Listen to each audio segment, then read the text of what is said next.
El camino a Cristo. Capítulo 3. Un poder misterioso que convence. ¿Cómo se justificará el hombre con Dios? ¿Cómo se hará justo el pecador? Solamente por intermedio de Cristo podemos ponernos en armonía con Dios y la santidad. Pero ¿cómo debemos ir a Cristo? Muchos formulan la misma pregunta que hicieron las multitudes el día de Pentecostés, cuando convencidas de su pecado exclamaron: ¿qué haremos? La primera palabra de contestación de Pedro fue: arrepentíos. Poco después, en otra ocasión dijo: arrepentíos pues, y volveos a Dios, para que sean borrados vuestros pecados. Hechos capítulo 2, versículo 38, y el capítulo 3, versículo 19.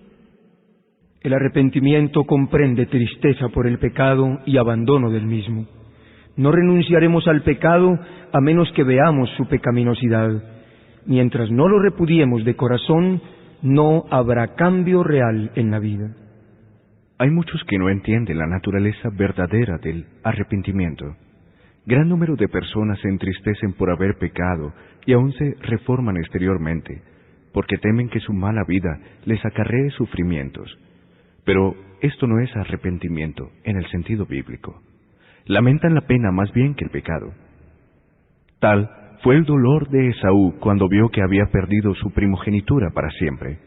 Balaán, aterrorizado por el ángel que estaba en su camino con la espada desnuda, reconoció su culpa por temor de perder la vida, mas no experimentó un arrepentimiento sincero del pecado, ni un cambio de propósito, ni aborrecimiento del mal.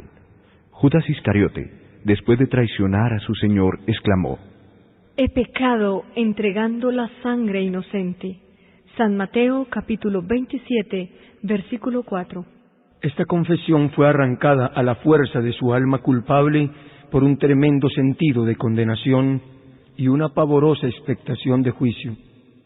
Las consecuencias que habían de resultarle lo llenaban de terror, pero no experimentó profundo quebrantamiento de corazón ni dolor de alma por haber traicionado al Hijo Inmaculado de Dios y negado al Santo de Israel. Cuando Faraón sufría los juicios de Dios, reconoció su pecado a fin de escapar del castigo, pero volvió a desafiar al cielo tan pronto como cesaron las plagas. Todos estos lamentaban los resultados del pecado, pero no sentían tristeza por el pecado mismo. Mas cuando el corazón cede a la influencia del Espíritu de Dios, la conciencia se vivifica y el pecador discierne algo de la profundidad y la santidad de la sagrada ley de Dios, fundamento de su gobierno en los cielos y en la tierra. La luz verdadera que alumbra a todo hombre que viene a este mundo, ilumina las cámaras secretas del alma y se manifiestan las cosas ocultas. San Juan capítulo 1, versículo 9. La convicción se posesiona de la mente y del corazón. El pecador tiene entonces conciencia de la justicia de Jehová y siente terror de aparecer en su iniquidad e impureza delante del que escudriña los corazones. Ve el amor de Dios, la belleza de la santidad y el gozo de la pureza. Ansía ser purificado y restituido a la comunión del cielo. La oración de David, después de su caída, es una ilustración de la naturaleza del verdadero dolor por el pecado. Su arrepentimiento era sincero y profundo. No hizo ningún esfuerzo por atenuar su crimen.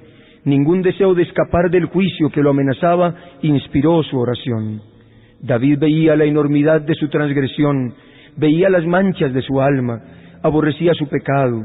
No imploraba solamente el perdón, sino también la pureza del corazón. Deseaba tener el gozo de la santidad, ser restituido a la armonía y comunión con Dios. Este era el lenguaje de su alma. Bienaventurado aquel cuya transgresión ha sido perdonada y cubierto su pecado. Bienaventurado el hombre a quien Jehová no atribuye la iniquidad y en cuyo espíritu no hay engaño. Salmo 32, 1 y 2. Apiádate de mí, oh Dios, conforme a tu misericordia, conforme a la muchedumbre de tus piedades, borra mis transgresiones, porque yo reconozco mis transgresiones, y mi pecado está siempre delante de mí. Purifícame con hisopo, y seré limpio. Lávame y quedaré más blanco que la nieve. Crea en mí, oh Dios, un corazón limpio, y renueva un espíritu recto dentro de mí. No me eches de tu presencia y no me quites tu Santo Espíritu. Restitúyeme el gozo de tu salvación y el Espíritu de gracia me sustente. Líbrame del delito de sangre, oh Dios, el Dios de mi salvación. Cante mi lengua tu justicia. Salmo 51, 1 al 14. Efectuar un arrepentimiento como este está más allá del alcance de nuestro propio poder. Se obtiene solamente de Cristo, quien ascendió a lo alto y ha dado dones a los hombres. Precisamente este es un punto sobre el cual muchos yerran, y por esto dejan de recibir la ayuda que Cristo quiere darles. Piensan que no pueden ir a Cristo a menos que se arrepientan primero, y que el arrepentimiento los prepara para el perdón de sus pecados. Es verdad que el arrepentimiento precede al perdón de los pecados, porque solamente el corazón quebrantado y contrito es el que siente la necesidad de un Salvador, pero ¿debe el pecador esperar hasta que se haya arrepentido para poder ir a Jesús? ¿Ha de ser el arrepentimiento un obstáculo entre el pecador y el Salvador? La Biblia no enseña que el pecador deba arrepentirse antes de poder aceptar la invitación de Cristo. Venid a mí todos los que estáis cansados y agobiados, y yo os haré descansar. San Mateo capítulo 11, versículo 28. La virtud que viene de Cristo es la que guía a un arrepentimiento genuino. San Pedro habla del asunto de una manera muy clara en su exposición a los israelitas cuando dice: A este Dios le ensalzó con su diestra para ser príncipe y salvador, a fin de dar arrepentimiento a Israel y remisión de pecados. Hechos capítulo 5, versículo 31. No podemos arrepentirnos sin que el Espíritu Santo despierte la conciencia más de lo que podemos ser perdonados sin Cristo. Cristo es la fuente de todo buen impulso. Él es el único que puede implantar en el corazón enemistad contra el pecado. Todo deseo de verdad y de pureza, toda convicción de nuestra propia pecaminosidad, es una prueba de que su Espíritu está obrando en nuestro corazón. Jesús dijo: Yo, si fuere levantado en alto de sobre la tierra, a todos los atraeré a mí mismo. San Juan capítulo 12, versículo 32.